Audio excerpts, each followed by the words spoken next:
This recording is going to show some experimental features in Kubernetes. etcd, APIServer, and CRI-O have experimental distributed tracing support with the OpenTelemetry instrumentation. So I'm going to set that up. Let's see what it looks like. See you later. I have a VM running and I have configured it to build CRI-O from source because the PR is not quite merged yet. I have configured the machine to run a Kubeadm cluster, and in this repository you will find documentation on how I did that. And then I'm going to run Kubeadm with a config file that adds extra arguments to enable tracing in the APIServer and etcd. We'll send to a collector deployment, and from there the OTLP data will be exported to whatever backend you choose. I am running Yeager in this demonstration. So again, CentOS 8 stream, 8 CPUs, 32 gigs of memory, and 20 disk space. I have no idea what the minimum requirements for this would be, but you know you're safe with this because it works on my machine. And let's get started. I will show you the Kubeadm config that we're going to run. Okay, then we deploy the agent and the collector, as I already mentioned. And then once the collector is set up, now you need to set up Yeager so that the OTLP data can be exported to Yeager, where then you'll finally be able to see it in the Jaeger UI. That is it. Before I switch over to the terminal, I want to show you the Kubeadm config file. This is how you tell Kubeadm to run with CRI-O. We're setting up the APIServer with the trace config file and with the feature gate enabled. The trace config is volume mounted. The controller manager, I'm passing the cert file and the key file so that I can later deploy the cert manager. And then the etcd extra args, experimental distributed tracing arguments. Now let's switch to the cluster. Again, I'm running in GCP, so we'll SSH in. Right away, I'm going to alias OC because I'm too lazy to install it, and also because I kind of switch back and forth. And you can see I already have a cluster running, but that's no fun, so let's tear it down, and you have to be root. Alright, the cluster is gone. You can see that. The trace config I already copied, but let's check it out. I set the sampling rate very high for testing. I showed you the Kubeadm config file from the repository in GitHub, so I didn't set a host name. It's no big deal. For our purposes, it won't matter. Alright, let's check it out. So here's all the pods running in the kube system namespace. Past this, otherwise a master node would not be schedulable, and the pods will be pending. Alright. So right now, hopefully we have APIServer, etcd, and CRI-O trying to export trace data.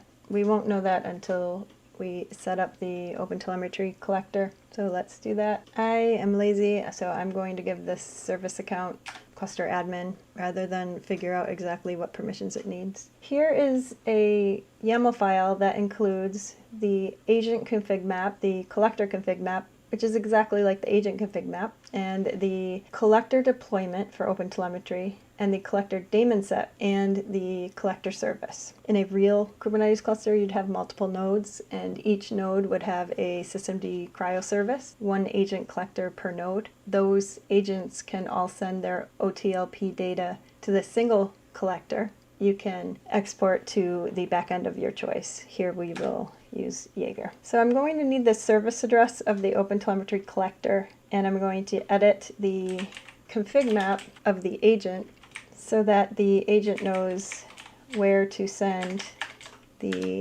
export the data. Here is what the config map looks like for both the agent and the collector. It has a receiver. Here we have the OTLP default gRPC receiver. The exporter, we're exporting to logging, and also we're exporting to the OpenTelemetry collector. You can set up processors. Here's the pipeline. Trace data with the receiver, the processor, and the exporter. Now we need to refresh the agent pod to pick up those changes in the config map. We'll see in the logs, you can see it's the logging exporter is working, so the trace data is in the logs. In the collector, you can see there is an error because it's trying to send the trace OTLP data to the Yeager collector I have set up in the config map, but Yeager's not running. So the next step is to deploy Yeager. If you're running a cluster with operator hub like OpenShift, OKD, the Yeager operator, all you have to do is deploy that, and it pretty much takes care of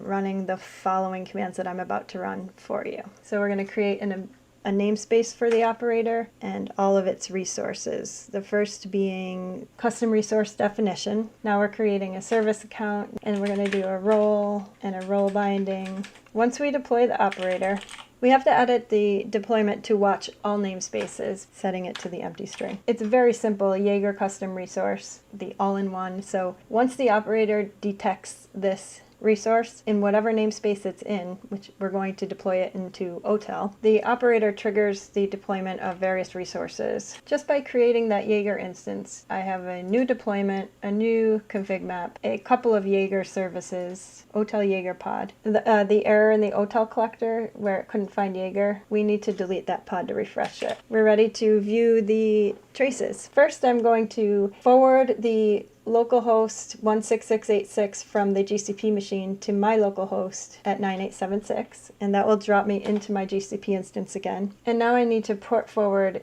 to the localhost. So once that is done, I can now go to my local machine, and you can see I have CRI-O, etcd, and the API server. I have a webhook application, a test application running, and I just scaled to 30 pods so I could generate some activity. So the CRI-O traces are sort of on their own, but if we look at etcd, you can see that the API server and etcd spans are included in a trace. As an application owner, you can instrument your code to add information. In this trace, you can see the request and the response, and then the overall put information is included with the span. You might include the host name, application, maybe a user, a UID. It's up to you. The API, the trace API has baggage where you can inject custom key value pairs within a context, and that context is propagated between services, between operations. So I'm not an expert at analyzing the data. I'll leave that to you all, but if you follow along to this video, you'll be on your way. Thanks.